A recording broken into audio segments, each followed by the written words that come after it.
Hi, everyone. This is Anuj Magazine, and quite glad to welcome you to this session, which is very close to my heart, the topic of being a visual thinker. In this session, I'll be sharing a little bit about my experience of being a visual thinker in the last 2, 3 years, and also leave you with 3 tips that you can use to up-level your game as a visual thinker.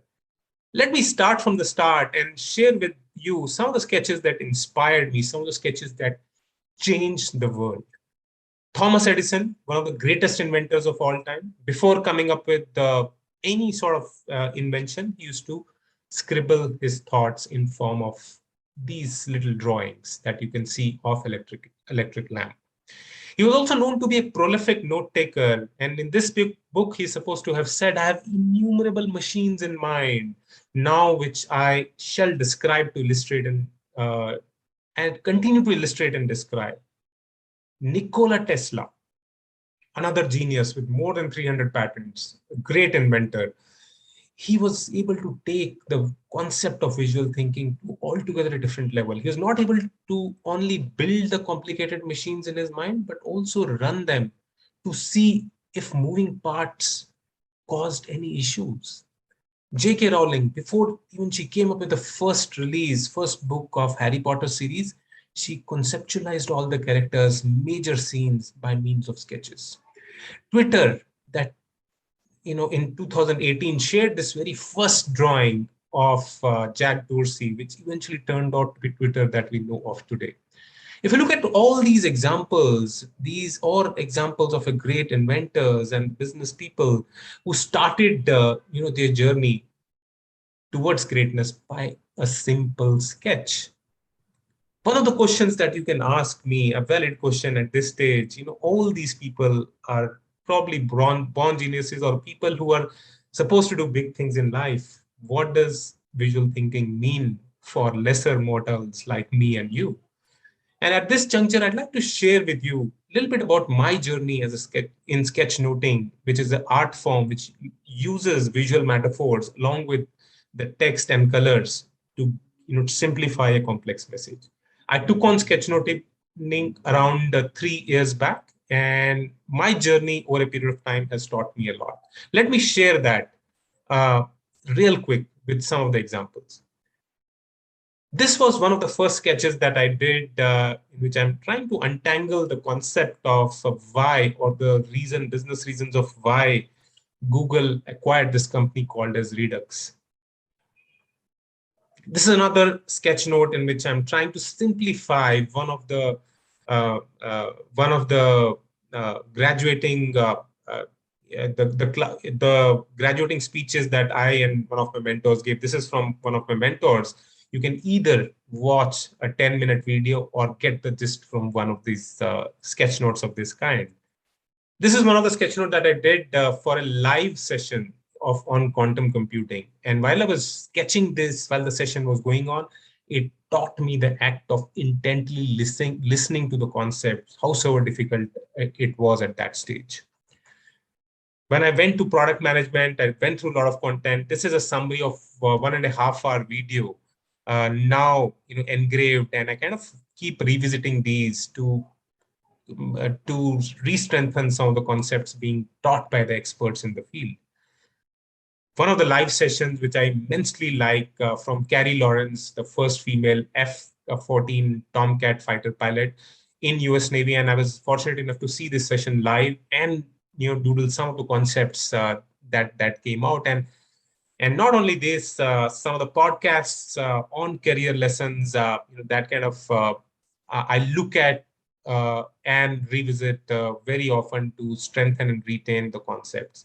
And some of my career beliefs, like one that you see on your screen, which I was able to communicate to the wider audience and help them, share my thinking and also simplify these concepts for everyone.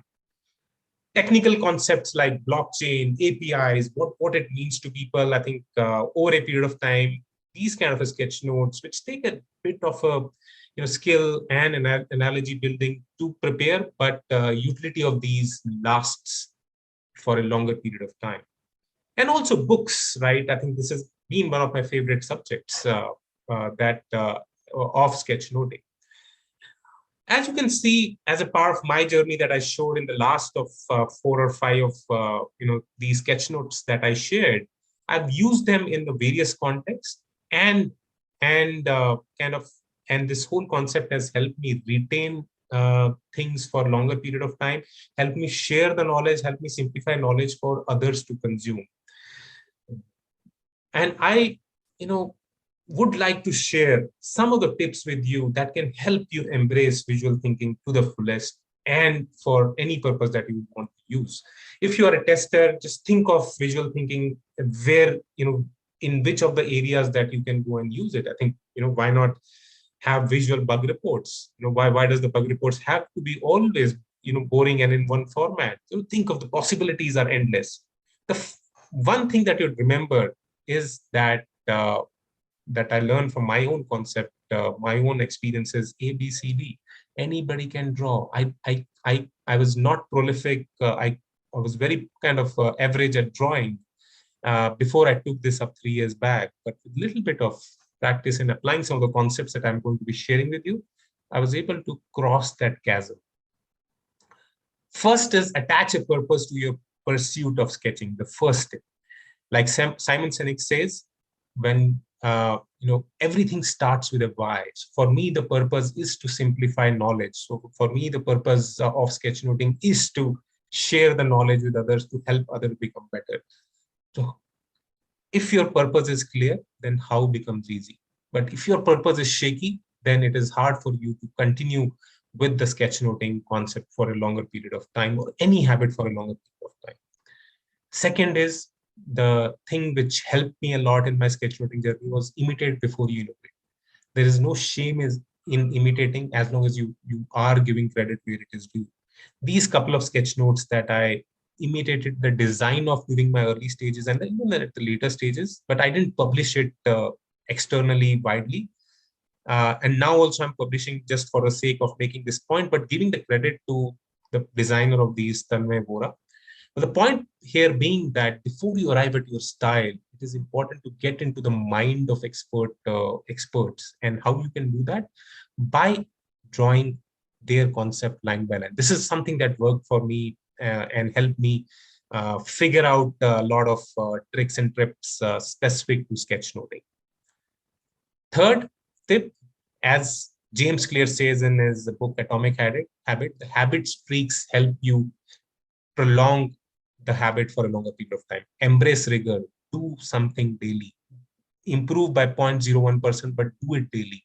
Once it becomes a habit, it is easier for you to get better on any skill over a period of time, and visual thinking is no different from that. I hope these 3 tips, you will be able to apply in your lives and, take your sketchnoting, visual thinking journey to the next level. And I wish you all the best in your pursuit to become a better visual thinker. Thank you so much.